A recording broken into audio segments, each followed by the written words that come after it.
श्री कृष्ण का पता चाहिए। कृष्ण की प्राप्ति कैसे होगी आज के समय में? साधनम तद वदाधुना, अधुना जीवने कृष्ण प्राप्ति कथम भवेत। इस जीवन काल में, इस कली काल में श्री कृष्ण की प्राप्ति कैसे होगी, कैसे मिलेंगे वो हमें? वो साधन बताइए। दुनिया का दूसरा कोई साधन नहीं जानता। इसलिए भागवत बहुत श्रेष्ठतम ग्रंथ है। इसलिए मैंने शुरू में ही निवेदन किया, प्रारंभ में ही निवेदन किया आप सभी से कि श्रीमद् भागवत में ही ऐसा सामर्थ्य है जो आपको कृष्ण को पाने का साधन बता सकती है, जो कृष्ण कैसे मिलेंगे वो रास्ता दिखा सकती है। इसलिए बड़े होश और बड़ी समझदारी के साथ बैठना।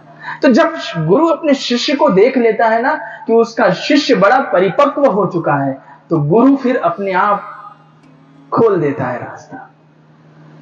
तब श्री सूत जी ने शौनक जी को कहा, शौनक जी चिंता मत कीजिए, सावधानतया शृणु। अब मैं जो बोलूंगा उसे सावधानी से सुनना, जो भी मैं कहूंगा वो सावधानी से। सावधानी मतलब बहुत ध्यानपूर्वक, बहुत सचेत होकर के सुनना। सावधानी का मतलब तो सभी को पता होगा क्या होता है, सबको पता है ना। अपने वर्तमान में रहकर, अपनी प्रेजेंस में रह करके किसी भी बात को सुनना, करना सावधानी है। अपनी सावधानी से, सतर्क होके, सचेत होकर के, अटेंशन। मानो सूत जी ने शौनक जी को कहा होगा कि शौनक जी अटेंशन प्लीज, अटेंशन हो जाइए, सावधान हो जाइए। और फिर आगे की बात अब श्री सूत जी महाराज शौनक जी को कह रहे हैं कि श्रीमद् भागवतम शास्त्रम कलौ कीरेण भासितम। हे शौनक जी, आपने बहुत प्यारा प्रश्न पूछा, अब मैं आपको उसका उत्तर देता हूं। कृष्ण कैसे मिलेंगे? सिर्फ एक ही शास्त्र है, श्रीमद् भागवतम शास्त्रम। श्रीमद् भागवत रूपी शास्त्र है जिसको भगवान श्री शुकदेव ने गाया है। हमारे गुरु हैं शुकदेव, सूत के गुरु शुकदेव जी। तो हमने अपने गुरु से जिस कृष्ण प्राप्ति के साधन को जाना है, वही साधन आपको बता रहे हैं। परंपरा से, समझ गए? ये परंपरागत ज्ञान है। हम बहुत खानदानी लोग हैं साहब, ये खानदानी ज्ञान है। कहते हैं ना, ये हम सभी सनातन परंपरा वालों का ये खानदानी ज्ञान है, अधिकार है हमारा इस पर। परंपरा श्री शुकदेव जी से श्री सूत जी महाराज को जो ज्ञान मिला कि कृष्ण प्राप्ति कैसे हो, वही कृष्ण प्राप्ति का मार्ग अब श्री सूत जी महाराज शौनकादि ऋषियों को बताते हैं। उन्होंने उसके विभिन्न रास्ते बताए, भागवत के बारे में बताया। जन्म जन्मांतरे यदा पुण्यम तदा भागवतम लभेत। हे शौनक जी, जब जीव के जीवन के जन्म जन्मांतर के पुण्य उदय होते हैं, जन्म जन्मांतरे यदा पुण्यम। अक्सर लोग कहते हैं भागवत सुनने जाएं पुण्य मिलेगा, यही तो सोच के आते हैं कुछ ना कुछ कि भागवत सुनने जा रहे हैं तो पुण्य मिल जाएगा। नहीं मिलेगा पुण्य। पुण्य होगा तो भागवत सुनने को मिलेगी। अगर पुण्य है तो भागवत सुनने को मिलेगी, याद रखना। भागवत से आपको पुण्य मिलेगा नहीं मिलेगा ये मुझे खबर नहीं है, लेकिन इतनी बात पक्की कहता हूं कि अभी जो यहां बैठे हैं उनके जीवन में पुण्य था, तभी वो भागवत सुनने बैठे हैं। क्योंकि जीव की जो अस्थिरता है ना, अब वो बात नहीं रही व्यक्ति में, समाज में, लोगों में वो बात नहीं रही। विज्ञान कहता है कि एक व्यक्ति मछली के जितना भी एक सब्जेक्ट पे कंसंट्रेट नहीं कर सकता। समझे मेरा मतलब? जो पढ़े लिखे लोग होंगे वो समझ जाएंगे। वैज्ञानिकों ने मनुष्य के कंसंट्रेशन पावर की गणना की, कैलकुलेट किया कि कोई आदमी कितने देर तक किसी बात पे कंसंट्रेट कर सकता है। तो वैज्ञानिक कहते हैं कि अब व्यक्ति मछली के जितना भी कंसंट्रेट नहीं कर पा रहा। मछली किसी भी वस्तु पर, किसी भी पदार्थ पर अपने आप को 7 सेकंड कंसंट्रेट करती है। कितने देर? 7 सेकंड बने, केवल 7 सेकंड। हमारे अंदर, मनुष्य के अंदर उतनी भी क्षमता नहीं रही। तो उसके बाद भी अगर हम यहां बैठे हैं लौकिक दृष्टि, हम लौकिक दृष्टि का उदाहरण देके आपको बता रहे, तो निश्चित हमारे जीवन का कोई ऐसा पुण्य है, और मैं बहुत स्पष्ट आपसे कहता हूं कि वो हमसे बुलवा रहा है, हम बोल रहे हैं, वो आपका हाथ पकड़ के यहां लेकर के आया है, तो आप आए। आप में इतना सामर्थ्य नहीं है, हम में इतना सामर्थ्य नहीं है, ना हम बोल सकते हैं ना आप सुन सकते हो। और इंसान सुनने वाला तो रहा ही नहीं आज के समय में कोई भी। आप सुन रहे हो, ये बहुत बड़ी गनीमत है। सुनना बहुत बड़ी कला है, बोलना कला नहीं। आप भी बोल सकते हैं, कोई भी बोल सकता है, सुनना बहुत बड़ी कला है। तो आज के समय में, आज के परिप्रेक्ष्य में, जीवन में जब पुण्य है तब भागवत मिलेगी, ऐसा श्री सूत जी महाराज शौनक जी को कह रहे हैं कि शौनक जी, जन्म जन्मांतरे यदा पुण्यम तदा भागवतम लभेत।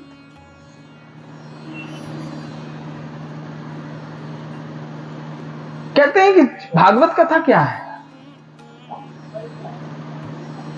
जब श्री सुखदेव जी परीक्षित को कथा सुनाने जाने लगे, उस पक्ष का स्मरण किया है श्री सूत जी महाराज ने। कहते हैं जब हमारे गुरुदेव श्री सुखदेव जी महाराज परीक्षित को कथा सुनाने जा रहे थे, तब एक घटना घटी है। क्या घटना थी? कहते हैं देवता लोग सुरा कुंभम गृहीत्वैव देवास्तत्र समागमन, तत्र देवता समागमन, वहां देवता उपस्थित हुए। हाथ में क्या था? सुधा कुंभम, अमृत का कलश लेकर के देवता लोग महर्षि सुखदेव के पास प्रकट हुए। और क्या कहा सुखदेव जी से? गुरुदेव, ये अमृत का कलश है, और ये कलश आप राजा परीक्षित को पिला दें। क्या होगा अमृत पीने से? अगर सर्प के डसने से उनकी मृत्यु होने वाली है, अमृत पी लेंगे, उनकी मृत्यु नहीं होगी, कभी नहीं होगी। और करना क्या होगा इसके बदले? आप जो ये कथा परीक्षित को सुनाने जा रहे हैं, वो हमें सुना दीजिए। कौन कह रहा है? देवता कह रहा है, ये कथा हमें सुना दीजिए। सुखदेव जी को अच्छा लगा प्रस्ताव, लेकिन उन्हें लगा स्वकार्य कुशलाहा शुराहा, वो देवताओं के बारे में जानते थे। उन्होंने कहा देवता बड़े स्वार्थी होते हैं भैया, स्वकार्य कुशलाहा, अपना कार्य बनाने में बड़े कुशल हैं। क्व सुधा क्व कथा लोके क्व कांचः क्व मणिर्महा, कहते हैं कहां स्वर्ग का सुधामृत और कहां हमारी कथामृत, कहां कांच और कहां मणि। ये आपस में क्या इनकी तुलना हो सकती है? असंभव है, इनकी आपस में तुलना नहीं हो सकती। क्व सुधा क्व कथा लोके क्व कांचः क्व मणिर्महा, ये आपस में इनकी एक दूसरे से तुलना नहीं हो सकती। इसलिए देवताओं की मंशा जान करके श्री सुखदेव जी ने देवताओं को कथामृत पिलाने से मना कर दिया। स्वर्ग की जो सुधामृत है वो हमें क्या देगी? भागवत की कथामृत हमें क्या देगी? विचारणीय है ना। देखो, स्वर्ग की जो सुधामृत है वो हमारे जीवन को दीर्घजीवी बना सकती है। क्या बना सकती है? दीर्घजीवी, लंबी आयु मिल सकती है हमें, लेकिन हमारा जीवन दिव्य नहीं हो सकता। भागवत की कथामृत हमारे जीवन को दिव्यजीवी बना सकती है, भागवत की कथा हमारे जीवन को आनंदमय बना सकती है, और स्वर्ग का जो सुधामृत है वो इस जीवन को दीर्घ बना सकती है। तो जो महापुरुष लोग हुए हैं वो कहते हैं कि हमारा जीवन भले ही अल्प हो, लेकिन दिव्य हो, सुंदर हो, खूबसूरत हो। बहुत लंबा जीवन हो और दुखद हो, दुखों से भरा हुआ हो, कष्टों से भरा हुआ हो, पीड़ाओं से भरा हुआ हो, ऐसे जीवन की कामना हमारे यहाँ के बुद्ध पुरुष नहीं करते। वो कहते हैं जीवन छोटा हो लेकिन दिव्य हो। इसलिए श्री सूत जी महाराज कहते हैं कि भागवत की कथा व्यक्ति के जीवन को, मनुष्य के जीवन को दिव्य बनाती है, और स्वर्ग का सुधामृत व्यक्ति के जीवन को दीर्घ बनाता है। अब वो निर्णय हमारा है, हमें क्या चाहिए। सुखदेव जी ने कहा नहीं, हम देवताओं को इस कथा का पान नहीं कराएंगे, क्योंकि देवता लोग क्या करने आए हैं? विनिमय करने आए हैं। विनिमय समझते हैं? वो कथा सुनने नहीं आए, वो विनिमय कर रहे हैं। हम अपनी चीज आपको दे रहे हैं, आपसे हमें कुछ चाहिए, एक्सचेंज।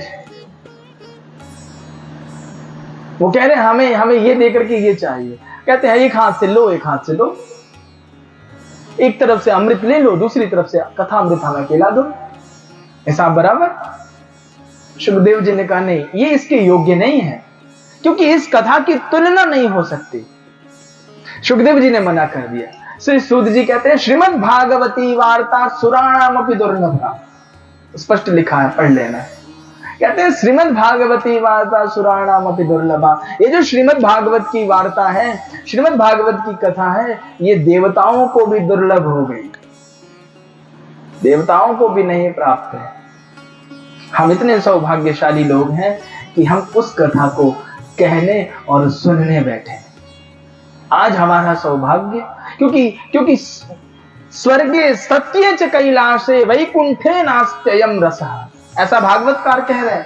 साफ साफ लिखा है कि जो भागवत का रस है ये स्वर्ग लोक में भी नहीं है, और तो और सत्य लोक यानी ब्रह्मा जी के लोक में भी भागवत का रस नहीं है, कैलाश में भी भागवत का रस नहीं है, और वैकुंठ में भी भागवत का रस नहीं है। भागवत का रस पान करने के लिए तो मृत्यु लोक ही आना पड़ेगा, दूसरा कोई रास्ता नहीं। यही इस कथा का रस है, इस कथा का आनंद तो यही है। तो जब देवताओं को वंचित कर दिया तो देवता दौड़े दौड़े ब्रह्मा जी के पास पहुंचे और ब्रह्मा जी से कहा, ब्रह्मा जी ऐसी क्या बात है इनकी कथा में, इन्होंने हमारे स्वर्ग के अमृत को ठुकरा दिया और हमें इससे वंचित कर दिया। तो कहते हैं सत्यलोके तुलाम बद्ध्वा तोलयत साधनान्यजः लघु निन्यानि जातानि गौरवेण इदं महत्। ब्रह्मा जी ने क्या किया, कहते अच्छा ऐसी बात है तो आकलन करना चाहिए, देखना चाहिए कि ऐसा हुआ क्यों, कौन ज्यादा भारी है। तो दुनिया के जितने भी साधन थे, दुनिया की जितनी भी साधनाएं थी, दुनिया की जितनी सारी सिद्धियां थी, सब ब्रह्मा जी ने तराजू के एक पलड़े में रख दिया। जो भी हो सकता है, अष्ट सिद्धि नौ निधि सब कुछ ब्रह्मा जी ने तराजू के एक पलड़े में रखा। दुनिया के सारे ग्रंथों को एक तराजू के एक पलड़े में रखा और दूसरे पलड़े में अकेले श्रीमद् भागवत जी को रखा। तो भागवतकार कहते हैं गौरवेण इदं महत्, फिर भी भागवत जी का पल्ला भारी था। तब देवताओं को बड़ा हर्ष हुआ। उसके बाद एकदा हि विशालायाम ऋषयः शौनकादयः, फिर सूत जी महाराज आगे की कथा में प्रवेश कर रहे हैं।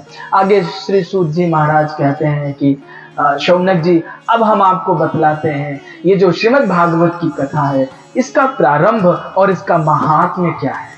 मैंने आपसे कहा था ना कि आज मैं आपसे कथा की कथा कहूंगा।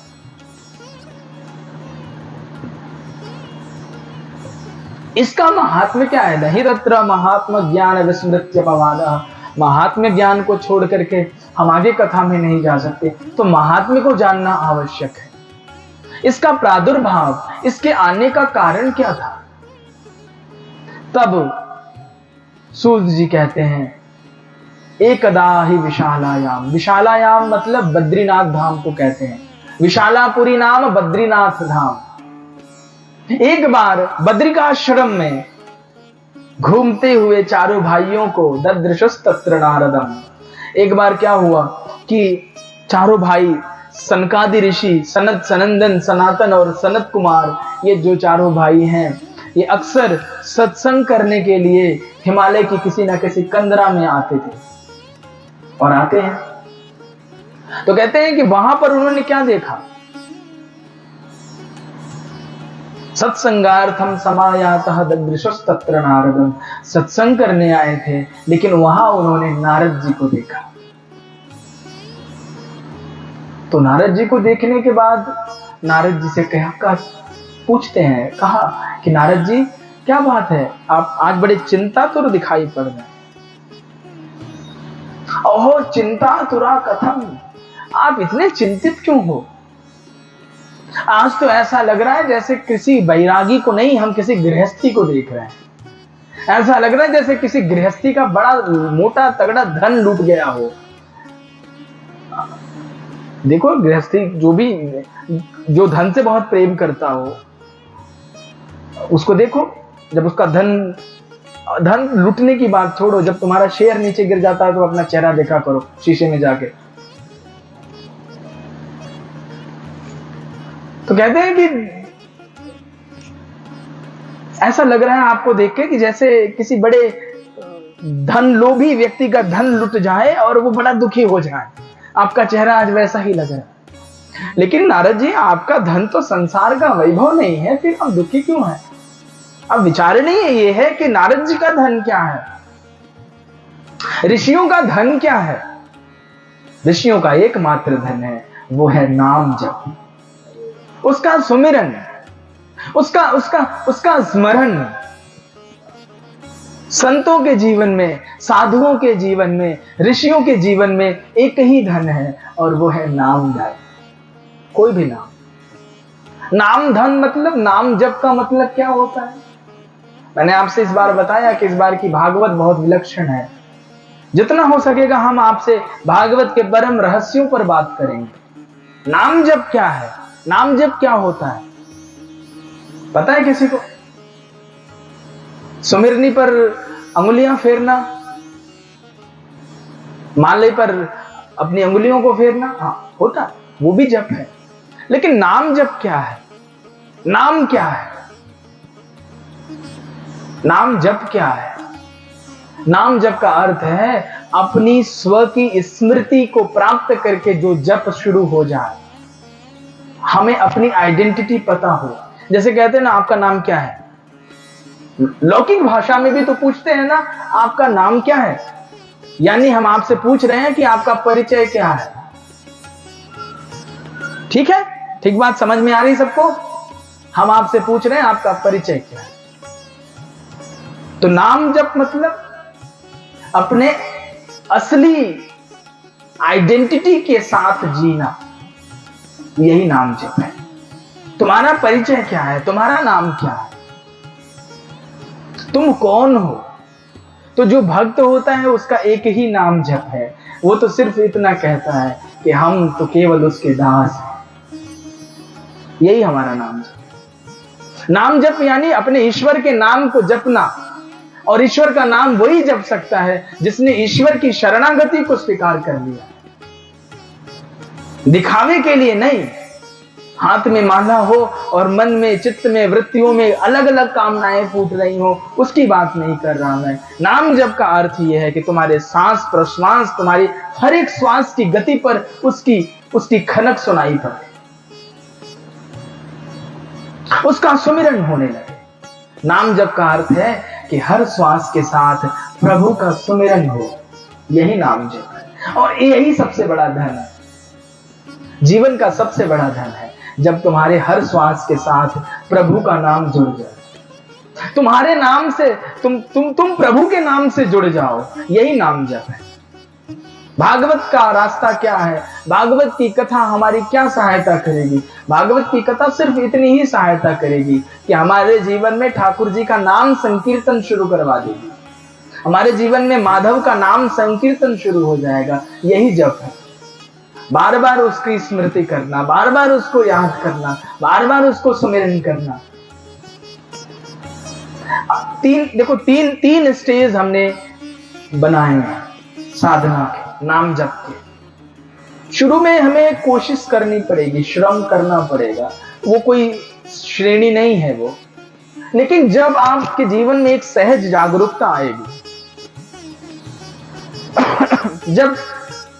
जब आपको पता चलेगा कि आप किसके अंश हैं, आपका असली परिचय क्या है, आप हैं कौन, और फिर आप जो नाम जप शुरू करते हैं, फिर नाम जप करना नहीं पड़ता, होने लगता है। हमारे वृंदावन के बाबा एक संत थे, बहुत सच्ची घटना है। वो क्या करते थे मालूम है? वो नाम जप करते थे माले पर। तो सुमिरनी से एक माला वो जपते थे और जपने के बाद अपना माला पेड़ पे टांग देते थे। माला अपने आप घूमती रहती थी, नाम जप चलता रहता था। नाम जप का अर्थ आंतरिक तौर पर प्रभु से जुड़ जाना। तुम बाहर से जुड़ पाओ ना जुड़ पाओ, हम जुड़ने के लिए नहीं थे। बाहर से आप भले ही प्रभु से भिन्न रहें, लेकिन भीतर से प्रभु से अभिन्न हो जाना ही नाम जप है। प्रभु की अभिन्नता, मैं अपने प्रभु का और हमारे प्रभु हमारे, हम राम जी के, राम जी हमारे, यही नाम जप है। प्रभु से अभिन्नता का अनुभव करना।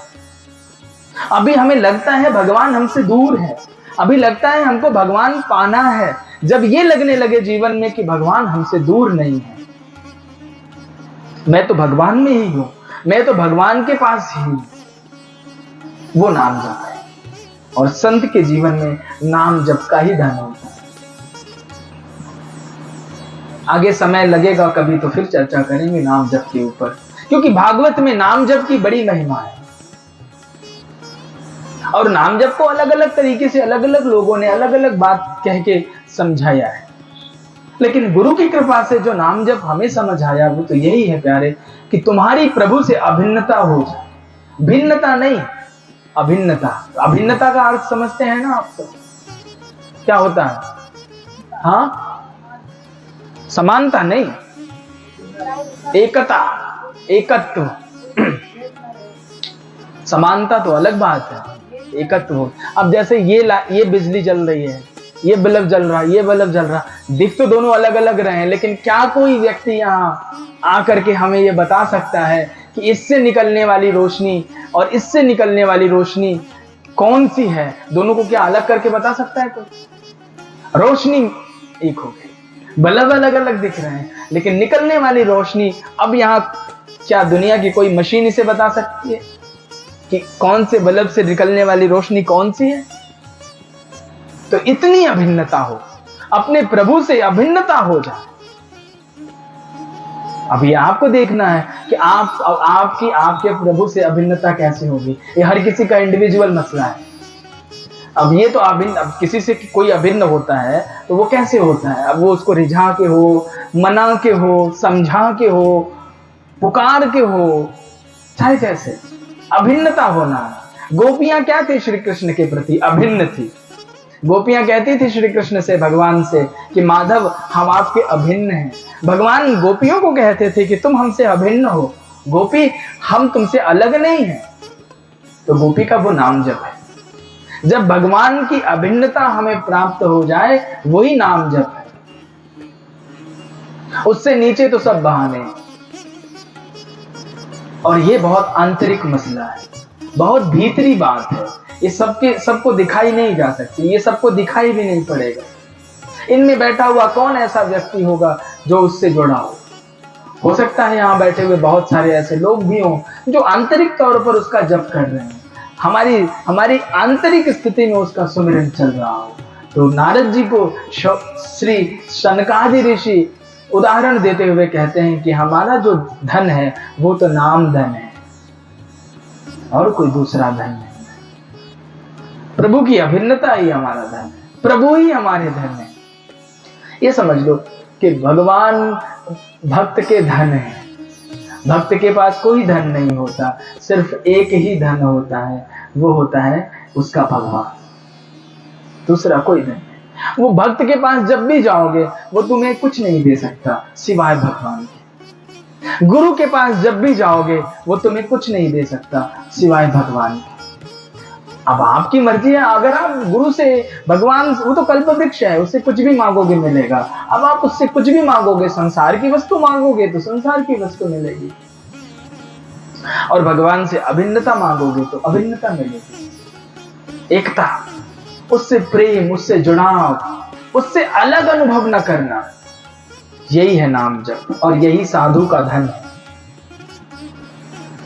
तत्पश्चात जब नारद जी को सनकादि ऋषियों ने बोला, समझाया, पूछा, तब नारद जी कहने लगे कि हम आपको क्या बताएं, मैं एक ऐसे अड़चन में फंस गया हूं जिसका कोई उत्तर नहीं मिल रहा।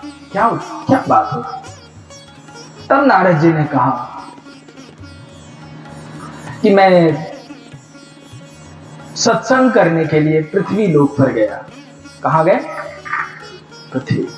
सत्संग तो पृथ्वी पर ही होता है, धरती पर ही होता है और कहीं नहीं। नारद जी भी सत्संग करने कहां आए? धरती पर। तो कहते हैं इस कलिकाल में सनकादि उनके बड़े भाई हैं, कहते हैं कि इस कलिकाल में हम सत्संग करने जब धरती पर गए, मृत्यु लोक में गए, तो सबसे पहले हम श्रीरंगम, हरिक्षेत्रम, कुरुक्षेत्रम एवं आदिषु तीर्थेषु भ्रममाण इतस्ततः, कभी हरिद्वार गया, कभी श्रीरंग गया, कभी सेतुबंध गया, कभी चारों धाम में गया, जहां जहां जा सकता था सब जगह गया, लेकिन सत्संग नहीं मिला। अहम तो पृथ्वी में, तो पृथ्वी के हर कोने में गया, लेकिन सत्संग नहीं उपलब्ध हुआ। फिर क्या बात हो गई? फिर मुझे लगा कि अगर तीर्थों में सत्संग नहीं है तो हो सकता है संतों के पास जाऊं तो सत्संग हो। उनके पास भी सत्संग नहीं था, उनकी अपनी समस्याएं हैं,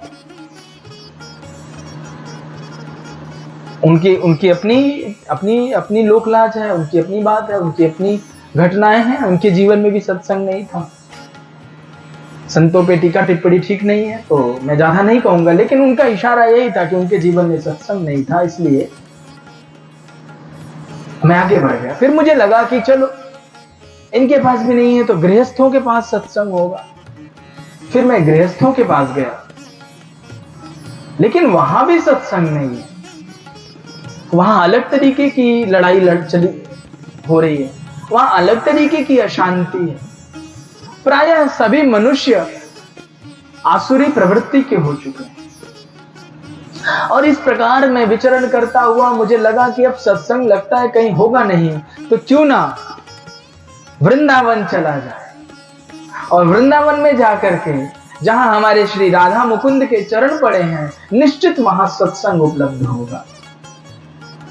तो वृंदावन में जाकर के भजन करेंगे। तो नारद जी वृंदावन पहुंचे। नारद जी कहते जब मैं वृंदावन पहुंचा तो मैंने देखा कि कुछ युवतियां विलाप कर रही थी। तो उनके सामने दो वृद्ध व्यक्ति लेटे हुए थे, प्रायः अचेतन अवस्था में थे, और आसपास चारों तरफ स्त्रियां विलाप कर रही थी, और उनमें एक बड़ी खूबसूरत स्त्री बैठी हुई थी, वो भी विलाप कर रही है। तो मुझे आश्चर्य हुआ, लेकिन चूंकि वहां सारी माताएं ही थी, और माताओं के बीच में जाना तो ये विवेक नहीं है। ये नैतिकता पर भी अगर देखें तो जहां पर माताएं आपस में चर्चा कर रही हो वहां अकेले पुरुष को नहीं जाना चाहिए। नारद जी ने कहा मैंने नैतिकता का पालन किया, मैं नहीं गया। तो जब मैं वहां से गुजर रहा था, मैं उनको देखते हुए भी अनदेखा करके जा रहा था, तभी उन सभी स्त्रियों में जो सबसे तेज युक्त गुणवती स्त्री थी, उसने कहा भो भो साधो क्षणं तिष्ठ मत चिंताम विनाशय। हे नारद, हे ब्रह्मपुत्र, ठहरो, रुको, मेरी भी चिंता का नाश करो, मेरी चिंता है। तब जब कोई बुलाए तो जाना चाहिए। ये नीति देखो, शास्त्रों से कितना मैनर सीखने को मिलता है। इसलिए कहते हैं शास्त्र पढ़ना जरूरी है। जब कोई बुलाया तब जा, जब बोलने को कहा गया तब बोला। नारद जी को जब उस स्त्री ने पुकारा कि आओ तो गए, और जाकर के जब नारद जी उनके पास गए तो नारद जी ने पूछा कासित्वम का विमौ केमा नार्याः, तुम कौन हो देवी, और इस निर्जन घोर जंगल में क्या कर रही हो, और ये दोनों कौन हैं, और ये जो चारों तरफ तुम्हारे साथ स्त्रियां विलाप कर रही हैं ये कौन है। तब उस स्त्री ने जवाब दिया कि अहम भक्ति ऋतिख्याता इमौ में तनयौ मतौ। हे नारद जी, मेरा नाम भक्ति है, और ये जो आप देख रहे हो दो प्रायः जड़ हो चुके हैं, ये जो दो व्यक्ति देख रहे हो, ये मेरे पुत्र हैं। इमौ में तनयौ मतौ, ये मेरे तनय हैं, मेरे पुत्र हैं। ज्ञान वैराग्य नामानव काल योगे न झरझर। इनका नाम ज्ञान और वैराग्य है, लेकिन काल योग के कारण, काल योग यानी समय के कारण, समय के कुचक्र में फंस करके ये जर्जर हो गए हैं, बूढ़े हो गए हैं। अच्छा, नारद जी को बड़ी हैरानी हुई। फिर भक्ति ने अपनी पूरा विस्तार कहा। उत्पन्ना द्रविड़े साहम वृद्धिम कर्नाटके गता, क्वचिन क्वचिन महाराष्ट्रे गुर्जरे जीर्णताम गता। भक्ति महारानी कहती हैं कि नारद जी, मेरा जो जन्म हुआ वो द्रविड़ देश में हुआ, दक्षिण भारत में, और उत्पन्ना द्रविड़े साहम वृद्धिम कर्नाटके गता, कर्नाटक इत्यादि देशों में मैं धीरे धीरे बड़ी होती गई, और क्वचिन क्वचिन महाराष्ट्र, थोड़ा थोड़ा महाराष्ट्र होते हुए, और गुर्जरे जीर्णताम गता, गुजरात पहुंचते पहुंचते मैं वृद्ध हो गई। ये कौन कह रहा है? भक्ति महारानी। लेकिन घटना ये हुई कि वहां हम तीनों वृद्ध हो गए, मैं और मेरे दोनों पुत्र।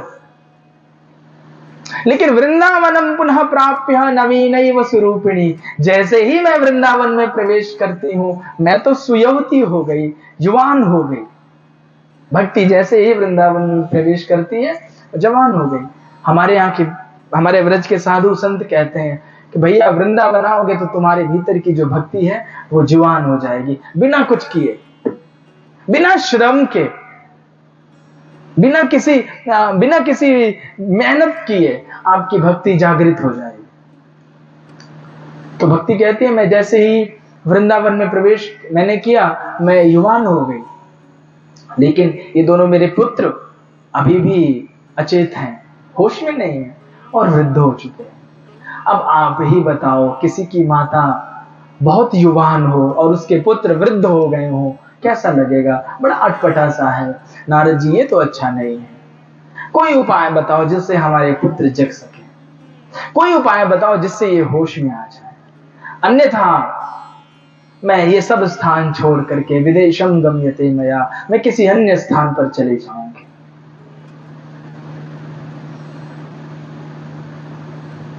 जयति जगति मायाम यस्य कायाधवस्ते वचन रचनमेकं कोकिलं चाकलय्य ध्रुवम पदमपि यातो यत्कृपातो ध्रुवोयम सकल कुशल पात्रम ब्रह्मपुत्रम नतास्मि।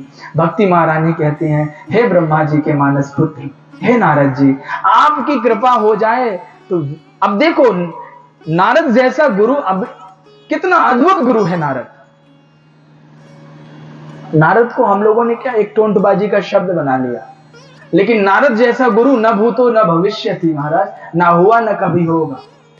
भक्ति महारानी जिससे मदद मांग रही है, नारद कैसे गुरु हैं? जिनसे स्वयं भक्ति विनम्र प्रार्थना कर रही है कि मेरे लिए मैं कोई रास्ता दिखाओ, कोई मार्ग दिखाओ जिससे हमारे पुत्र जीवित हो सके, वो भक्ति। और वो नारद जी तो कहती, जयति जगति मायाम यस्य काया धवस्ते। नारद जी, आपकी कृपा ना होती तो क्या कयाधु पुत्र प्रहलाद को भगवान मिलते? आपकी कृपा करुणा से कयाधु नंदन प्रहलाद को श्री नरसिंह भगवान में भगवत प्राप्ति हुई। आपकी कृपा के बिना संभव नहीं। और ध्रुव पदम अपि यातो यत्कृपान्तो ध्रुवोयम। क्या लगता है, ध्रुव अगर ध्रुव पद पर गए, ध्रुव को यदि ध्रुवलोक मिला, ध्रुव को ध्रुव पद मिला, तो किसके कारण मिला? आपके कारण। यही नहीं, आप भक्तों को तो भगवत दर्शन करवाते ही हो, आपने बड़े बड़े असुरों का उद्धार करवा दिया। कंस, रावण, ये सब जो बड़े बड़े असुर हैं, इनको इनके अंदर भगवान के प्रति रोष भर भर के। कंस तो सुधर गया था साहब। जब माता देवकी के गर्भ में भगवान अवतरित होने लगे, जब माता देवकी के गर्भ में श्री ठाकुर जी प्रवेश कर जाते हैं, तो कंस की बुद्धि परिवर्तित हो गई और उसने छोड़ दिया देवकी और वसुदेव को। लेकिन तब तक हुआ क्या, नारद जी कंस के पास पहुंच गए और कंस को समझाया। क्योंकि वसुदेव ने कंस से कहा था कि कंस तुम मुझे छोड़ दो, मेरा 8वां पुत्र तुम्हारा वध करेगा ना। तो मेरी ईमानदारी पर अगर तुम्हें भरोसा है तो मैं खुद अपना 8वां पुत्र तुम्हें लाके सौंप दूंगा। बाकी को क्यों मारते हो? हमें छोड़ दो। बस देवकी को क्यों कष्ट देते हो? हमें क्यों कष्ट देते हो? और हमारे पुत्रों को क्यों मार रहे हो? 8वां मैं अपनी खुशी से तुम्हें दे जाऊंगा, 7 तो बच जाएंगे हमारे। कंस को लगा बात तो ठीक कह रहा है, तार्किक है। और वसुदेव जी तार्किक भी थे और बड़े धर्मात्मा थे। वसुदेव ने जीवन में कभी झूठ नहीं बोला, इसलिए कंस जैसे व्यक्ति को भी वसुदेव के ऊपर भरोसा था और उसने वसुदेव को छोड़ दिया। छोड़ने के बाद नारद जी कंस के महल में पहुंच गए और कंस की तरफ 5 अंगुलियां दिखाते हुए कंस से पूछा कि बता, इनमें पहली कौन सी है और 5वीं कौन सी है? अब जरूरी तो नहीं कि उसकी तरफ से पहली ये वाली हो और 5वीं ये वाली, हो सकता है पहली ये वाली हो। तुम किसको मानोगे 8वां? वो बहुत छलिया है कंस, उसके गणित को समझना बहुत मुश्किल है। तुमको हो सकता है कि वो बेवकूफ बना दे, मूर्ख बना दे, तुम बुद्धू तो नहीं बन रहे हो। कंस को लगा बाबा ठीक कह रहा है, तुरंत संदेश भेज करके फिर देवकी और वसुदेव को बंदी बना लिया। ऐसे गुरु है नारद जी, शिष्य का कल्याण कैसे करना है जानते हैं। इसलिए भक्ति कह रही है कि नारद जी आप में वो सामर्थ्य है, आपने भक्तों को तो उनका पद दिलवा ही दिया, आपने दुष्टों को भी मुक्ति दे दी। इसलिए सकल कुशल पात्रम ब्रह्मपुत्रम नतास्मि, हे ब्रह्मा के मानस पुत्र, आपको हमारा प्रणाम, भक्ति प्रणाम कर रही। तब नारद जी कहते हैं कि देवी तुम चिंता मत करो, वृथा खेद ऐसे बाले अहो चिंता तुरा कथम, श्री कृष्ण चरणाम भोजम स्मर तव दुखम गमिष्यति।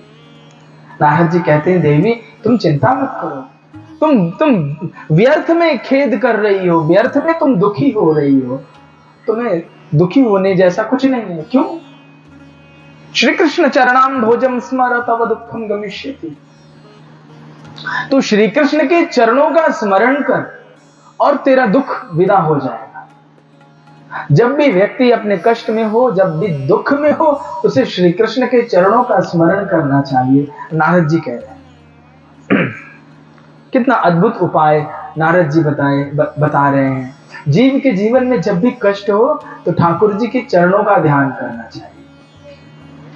नारद जी कह रहे हैं, अब नारद जी की बात तो झूठी नहीं होगी, नारद जी कह रहे हैं कि तुम्हारे जीवन में जब भी तकलीफें हो तुम श्री कृष्ण के चरणों का ध्यान करो, तुम्हारे दुख चले जाएंगे। तब दुखम गमिष्यति, श्री कृष्ण चरणाम भोजम स्मर, श्री कृष्ण के चरणों का सुमिरन करो, भजन करो, ध्यान करो, तुम्हारे दुख चले जाएंगे। और तो और देवी तू चिंता कर रही है, त्वया हूतस्तु भगवान याति नीच गृहेष्वपि। हे भक्ति तू अपनी क्षमता को पहचान, अगर तू बुलाए तो भगवान को नीच के घर भी आना पड़ेगा। त्वया हूतस्तु भगवान याति नीच गृहेष्वपि, नीच से नीच व्यक्ति के भी घर पे भगवान को आना पड़ेगा। यहां नीच का अर्थ कोई जातिगत समीकरण नहीं है, बहुत स्पष्ट बोल रहा हूं। कोई भी जाति कभी नीच नहीं होती है, हर जाति में नीच लोग होते हैं। समझ रहे मेरा मतलब? कभी भी कोई जाति नीच नहीं होती है, हर जाति में नीच लोग होते हैं, तो आपको मिलेंगे। नीच यानी जो नीचे का है, जो जिसकी सोच नीचे की है, निचले स्तर की सोच, निम्न स्तर की सोच रखने वाला व्यक्ति निम्न है, नीचा है। हमारे शास्त्रों ने कभी कोई जातिगत समीकरण से किसी की भावनाओं को आहत नहीं किया। आपके कार्मिक दृष्टि से, आपके कर्मों से, आपके भावों से आपका आकलन किया जा सकता है।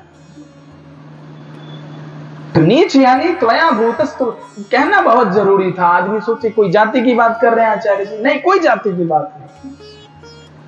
नीच यानी जिसकी सोच निम्न स्तर की हो, निचले स्तर की सोच हो, जैसे रावण इत्यादि, कंस इत्यादि, जो भी ऐसे लोग हैं। त्वया हूतस्तु भगवान, भक्ति अगर तू बुलाए तो भगवान को तो नीच के घर भी आना पड़ेगा। याति नीच गृहेष्वपि, भगवान बधे हुए हैं तुमसे। भक्ति सूत्रोपनद्ध, हे भक्ति, भगवान तेरे सूत्र से बधे हुए। भगवान खुद कह रहे हैं कि मैं भक्ति के सूत्र से बधा हुआ, मुझे कोई सूत्र बांध नहीं सकता, लेकिन मैं भक्ति के सूत्र से बधा हुआ। भक्ति का एक ऐसा सूत्र है जो मुझे बांध सकता है। भक्ति जब जहां चाहेगी बुला लेगी। और भक्ति की दासी पता है कौन है? भक्ति की जो प्रधान सेविका है। जब भगवान का अवतार होने वाला था तो भगवान ने भक्ति को मृत्यु लोक में भेजा, इस धराधाम पर भेजा, क्योंकि भक्ति भगवान की महारानी है। तो भक्ति जब इस धराधाम पर आई तो भक्ति की सेवा के लिए तो सेविका जरूरी है। कौन सी सेविका को भेजा? मुक्ति को भक्ति का दासी बना के भेजा। भगवान ने स्वयं मुक्ति को बोला कि तू भक्ति की दासी होकर के मृत्यु लोक में जा। इसलिए कहते हैं भक्त मुक्ति की भी आकांक्षा नहीं करता। हमारे वृंदावन के संत कहते हैं हमें मुक्ति नहीं चाहिए। एक टटिया स्थान वाले महाराज जी कहा करते थे कि मुक्ति हो नौनिसी खारी ना गए। बहुत प्यारा भाव था उनका। एक बार उनके दर्शन के लिए गए तो हमसे कहने लगे, लाला हम मुक्ति मार्ग के लोग नहीं हैं, हमारा रास्ता मुक्ति का नहीं है। मुक्ति तो हमें नमक जैसी खरी लगती है, मुक्ति नहीं चाहिए। एक भक्त तो बिहारी जी से कहने लगे, कहते हैं ठाकुर जी हम जानते हैं हमारी योग्यता नहीं है, आप अगले जन्म में हमें इंसान बनाएंगे। बहुत ध्यान से सुनना। समय क्या हो रहा है? हाँ जी, बहुत सारे लोग घड़ी देख रहे हैं तो हमने सोचा पूछें।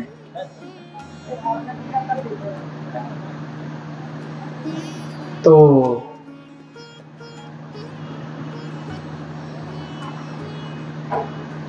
भगवान और भक्ति की ये चर्चा, जिसमें भगवान भक्ति की, मैं क्या बता रहा था? तो एक भक्त बिहारी जी से कहने लगे कि ठाकुर जी हमारे में ऐसी कोई योग्यता नहीं है कि हमें अगले जन्म में तुम इंसान बनाओगे। एक बार क्या हुआ, मेरे पास किसी ने एक प्रश्न पूछा मुझसे कि आप बताएं कि क्या 84 लाख योनियां होती हैं? क्या सच में हमें इंसान के बाद जानवर बनना पड़ेगा? क्योंकि उस व्यक्ति की लालसा ये थी कि मैं उसे सांत्वना दूंगा और उसको बोलूंगा कि तू चिंता मत कर, तुझे फिर से मानव बनाया जाएगा। उसने यही सोच के पूछा मुझसे, और उसको मैं बोलूंगा कि नहीं तू कहां झमेले में पड़ता है, ऐसा कुछ नहीं होता। लेकिन मैंने कहा नहीं, मेरा अनुभव तो नहीं है, लेकिन ये जिसने भी बोला है सही बोला है। जरूरी तो नहीं कि हर बात आपके अनुभव में जो आए वही सही हो। जिसने भी बोला सही बोला। अगर आप मनुष्य होने का अधिकार खो देंगे तो आपको मनुष्य बनाया जाएगा क्या? आपको कोई सुंदर सा गिफ्ट दें और आप उसे हमारे सामने ही तोड़ देंगे तो हम आपको दोबारा गिफ्ट देंगे? बोलिए, बताइए, नहीं देंगे। आपका मित्र अगर आपके सामने आपका दिया हुआ गिफ्ट तोड़ दे, आप देंगे उसे दोबारा गिफ्ट? नहीं देंगे। क्यों? क्योंकि उसने आपका दिया हुआ उपहार खराब कर दिया। इसका अर्थ यह हुआ कि अब आपके गिफ्ट के लायक नहीं रहा वो आदमी। उसने वो पात्रता खो दी, वो योग्यता जो थी वो खो दी। ऐसे ही मनुष्य होने की योग्यता अगर हम खो देंगे तो भला हम मनुष्य बनाए जाएंगे? लॉजिक से, अपने दिमाग से सोचो, कहीं जाने की जरूरत नहीं है। जिस चीज की पात्रता आप खोएंगे वो चीज दोबारा आपको जीवन में कभी नहीं मिलेगी। याद रखें, पात्रता बहुत आवश्यक है जीवन में, अपनी पात्रता को बनाए रखना। तो इस नाते बिहारी जी से वो संत कहते थे कि ठाकुर जी हमें तो मालूम है आप हमें अगले जन्म में इंसान नहीं बनाएंगे और हमें मुक्ति भी नहीं चाहिए, फिर क्या बात है? तब ठाकुर जी ने उनसे पूछा कि क्या चाहिए आप? तो कहते हैं श्रृगालत्वम वरम मन्ये, ठाकुर जी हमें वृंदावन का सियार बना देना मंजूर है, लेकिन व्रजधाम ही देना। सियार समझते हैं ना? तो वो कहते हैं हमें वृंदावन का सियार ही बनाना, लेकिन वृंदावन देना। हमें वृंदावन, हमसे वृंदावन से दूर मत करना, हमें रखना अपने चरण शरण में, भले ही किसी योनि में रहें, हम तुम्हें पुकारा करें।